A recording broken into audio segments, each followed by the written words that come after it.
Hello everyone, जय हिंद। आज 16 मई है। 16 मई 2023। आज के इस वीडियो में 16 मई से संबंधित सभी करेंट अफेयर्स से रिलेटेड क्वेश्चंस पूछे जाएं बताने बताने वाला हूं।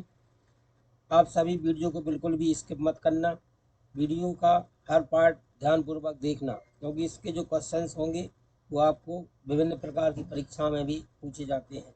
चलिए, पहले हम जो कल 15 मई था उस दिन का जो भी करंट अफेयर्स था उसका पहले रिवीजन कर लेते हैं। PFRDA द्वारा घोषित पैन को आधार से जोड़ने की नई समय सीमा 30 जून 2023 हो गई है। यशस्वी जायसवाल ने IPL 2023 में सबसे तेज अर्धशतक का रिकॉर्ड बना लिया है। All India football federation AIFF ने PK बनर्जी को लेकर उनके जन्मदिन को AIFF ग्रास रूट दिवस के रूप में मनाने के लिए फैसला लिया है। हाल ही में विश्व स्वास्थ्य संगठन ने मंकी पॉक्स के संबंध में WHO ने मंकी पॉक्स के लिए वैश्विक स्वास्थ्य आपातकाल की समाप्ति की घोषणा की है। 2023 में विश्व प्रवासी पक्षी दिवस 13 मई 2023 को मनाया जाता है और इसकी थीम जल सतत पक्षी जीवन है। उत्तर प्रदेश सरकार द्वारा शुरू किया गया स्कूल स्वास्थ्य कार्यक्रम है। इसका उद्देश्य स्कूलों में बच्चों के स्वास्थ्य में सुधार और डिजिटल स्वास्थ्य कार्ड बनाने के लिए एक कार्यक्रम है। उपग्रह डेटा को लेकर IBM और नासा के बीच सहयोग का उद्देश्य AI का उपयोग करके उपग्रह डेटा को उच्च रिजोल्यूशन मानचित्रों में परिवर्तित करने के लिए है। राशिद खान द्वारा T20 क्रिकेट में बनाया गया रिकॉर्ड सर्वोच्च व्यक्तिगत स्कोर है। नियमों का उल्लंघन करने पर केनरा बैंक पर RBI द्वारा ₹2.92 करोड़ जुर्माना लगाया गया है। सूर्यकुमार यादव द्वारा बनाए गए IPL रिकॉर्ड पर उन्होंने अपना पहला IPL शतक पूरा करने के लिए आखिरी गेंद पर छक्का लगाया। इसका यही महत्व है। हमने कल क्वेश्चन पूछा था 15 मई को, उसके बारे में भी देखते हैं क्या आंसर है उसका। IPL इतिहास में दूसरे सबसे ज़्यादा छक्का किसने बनाए हैं?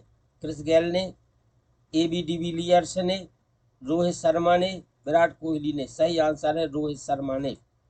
मुंबई इंडियंस के कप्तान रोहित शर्मा IPL इतिहास में दूसरे सबसे ज़्यादा छक्के लगाने वाले खिलाड़ी बन गए हैं। उन्होंने शुक्रवार को गुजरात टाइटंस के खिलाफ 2 छक्के लगाए, जिससे उनके कुल IPL छक्के 252 हो गए। उन्होंने AB डिविलियर्स को पीछे छोड़ दिया, जिन्होंने 251 छक्के लगाए थे। IPL इतिहास में सबसे ज़्यादा छक्कों का रिकॉर्ड क्रिस गेल के नाम है। चलिए देखेंगे क्वेश्चन नंबर 1 क्या है। आज के करंट अफेयर्स का क्वेश्चन 1 है, केंद्रीय जांच ब्यूरो CBI के नए निदेशक के रूप में किसे नियुक्त किया गया है? प्रवीण सूद, सुबोध कुमार जायसवाल, सौरभ गुप्ता, राजेश शर्मा। सही आंसर है प्रवीण सूद। प्रवीण सूद को केंद्रीय जांच ब्यूरो के नए निदेशक के रूप में नियुक्त किया गया है। वह कर्नाटक कैडर से भारतीय पुलिस सेवा IPS के 1986 बैच के हैं। वह 25 मई को सुबोध कुमार जायसवाल से कार्यभार ग्रहण करेंगे, जिनका कार्यकाल उसी दिन समाप्त हो रहा है। क्वेश्चन नंबर 2 है, छठा हिंद महासागर सम्मेलन IOC कब हो रहा है? छठा हिंद महासागर सम्मेलन IOC कब हो रहा है? फर्स्ट ऑप्शन है 12-13 मई 2023, सेकंड ऑप्शन है 14-15 मई 2023, 16-17 मई 2023, 18-19 मई 2023। सही आंसर है 12-13 मई 2023। क्वेश्चन नंबर इसका स्पष्टीकरण देखेंगे। छठवां हिंद महासागर सम्मेलन IOC 12-13 मई 2023 के बीच ढाका बांग्लादेश में हो रहा है। सम्मेलन का आयोजन इंडिया फाउंडेशन द्वारा बांग्लादेश के विदेश मंत्रालय और S Rajaratnam School of International Studies के सहयोग से किया जा रहा है। इस वर्ष के सम्मेलन का विषय शांति, समृद्धि और लचीलापन के लिए साझेदारी है। सम्मेलन का उद्घाटन बांग्लादेश की प्रधानमंत्री शेख हसीना ने किया। Govind Swarup life time achievement award 2022 से किसे सम्मानित किया गया? Jayant Narlikar, Shweta Sharma, Govind Swarup, professor B नारलीकर। सही आंसर है जयंत नारलीकर।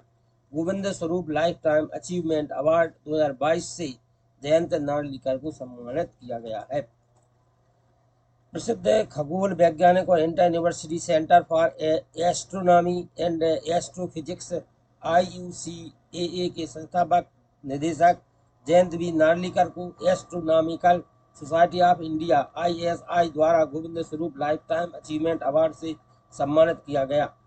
नार्लिकर, जिन्होंने ASI के पूर्व अध्यक्ष के रूप में कार्य किया, वे ब्रह्मांड के विकास को समझाने में महत्वपूर्ण योगदान दिया है और ब्रह्मांड विज्ञान और गुरुत्वाकर्षण पर अपने काम के लिए मान्यता प्राप्त की है। नेक्स्ट क्वेश्चन 4, राष्ट्रीय चिकित्सा आयोग NMC के नए नियमों के अनुसार अब देश में चिकित्सा का अभ्यास करने वाले डॉक्टरों के लिए क्या अनिवार्य है? विशिष्ट पहचान संख्या UID, मेडिकल लाइसेंस, विशेषज्ञता प्रमाण पत्र, अनुभव प्रमाण पत्र। सही आंसर है विशिष्ट पहचान संख्या UID। राष्ट्रीय चिकित्सा आयोग NMC के नियमों के अनुसार अब देश में चिकित्सा का अभ्यास करने वाले डॉक्टरों के लिए विशिष्ट पहचान संख्या UID अनिवार्य है। NMC के नए नियमों के अनुसार डॉक्टरों को अब देश में चिकित्सा का अभ्यास करने के योग्य होने के लिए एक विशिष्ट पहचान संख्या UID प्राप्त करने की आवश्यकता है। UID को NMC के एथिक्स बोर्ड द्वारा केंद्रीय रूप से तैयार किया जाएगा और यह भारत में चिकित्सकों के लिए पंजीकरण और पात्रता आवश्यकता के रूप में काम करेगा। क्वेश्चन 5 है, वाणिज्य एवं उद्योग मंत्रालय के अनुसार अप्रैल में थोक मूल्यों में मार्च की तुलना में कितने प्रतिशत की कमी आई?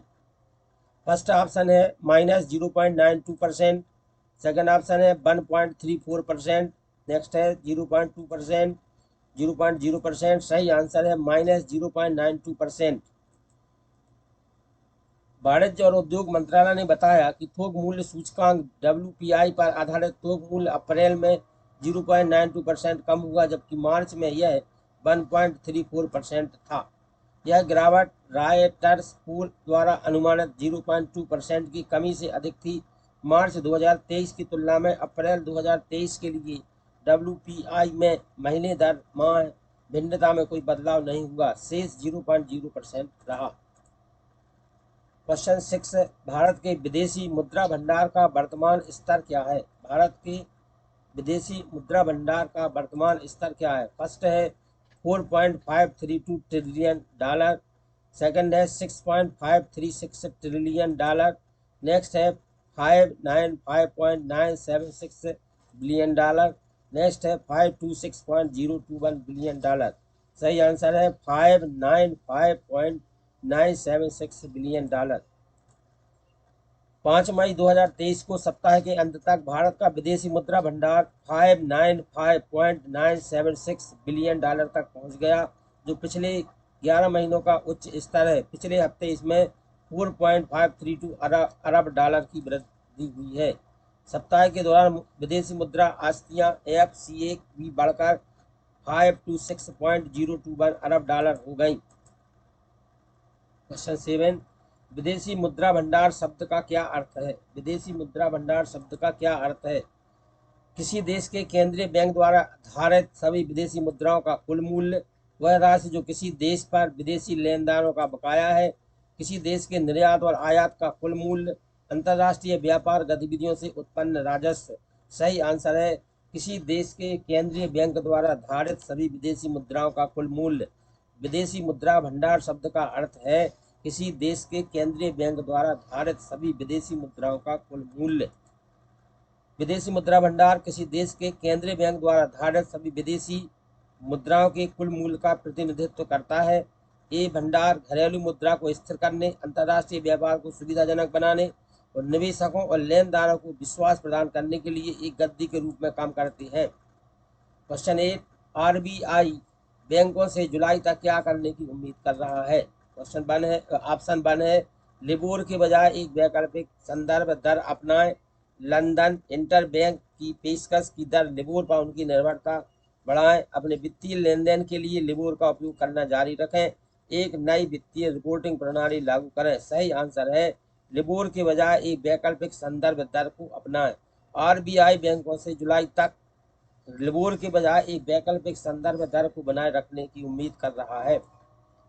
भारतीय रिजर्व बैंक आरबीआई ने वित्तीय संस्थानों और बैंकों को एक वैकल्पिक संदर्भ दर, मुख्य रूप से सुरक्षित ओवरनाइट फाइनेंसिंग रेट (SOFR) अपनाने और scandal hit London interbank offer rate (LIBOR) पर अपनी निर्भरता समाप्त करने का निर्देश दिया है। Mumbai interbank forward offer rate (MIFOR) 1 जुलाई तक। हाल ही में भारत के 82वें ग्रैंड मास्टर कौन बने हैं? हाल ही में भारत के 82वें ग्रैंड मास्टर कौन बने हैं? फर्स्ट ऑप्शन है बी प्रवीण, सेकंड ऑप्शन है बाकू ओपन, थर्ड ऑप्शन है GM हंस नीमन, नेक्स्ट ऑप्शन है IMB प्रणीत। सही आंसर है बी प्रणीत।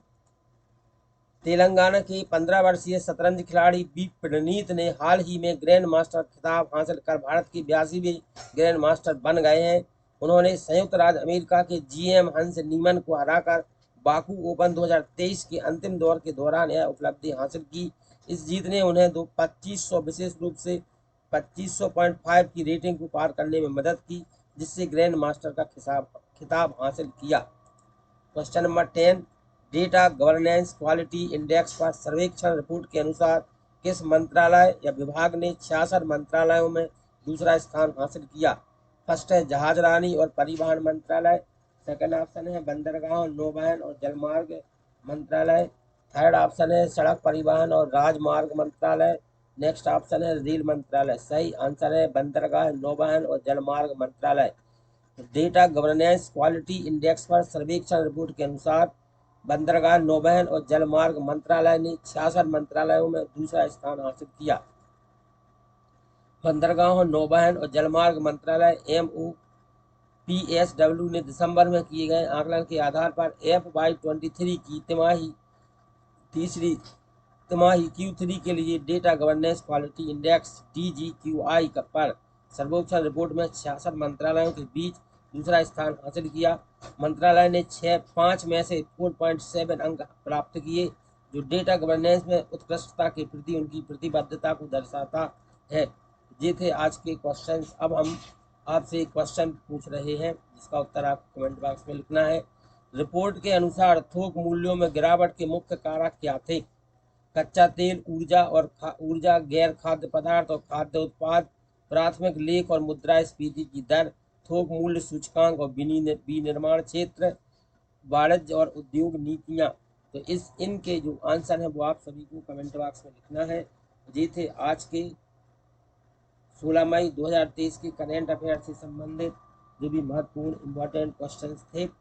ये सभी क्वेश्चंस आपको परीक्षा के लिए बहुत ही महत्वपूर्ण है। इन सभी को याद कर लेंगे। आप सभी वीडियो देखने के लिए बहुत बहुत धन्यवाद।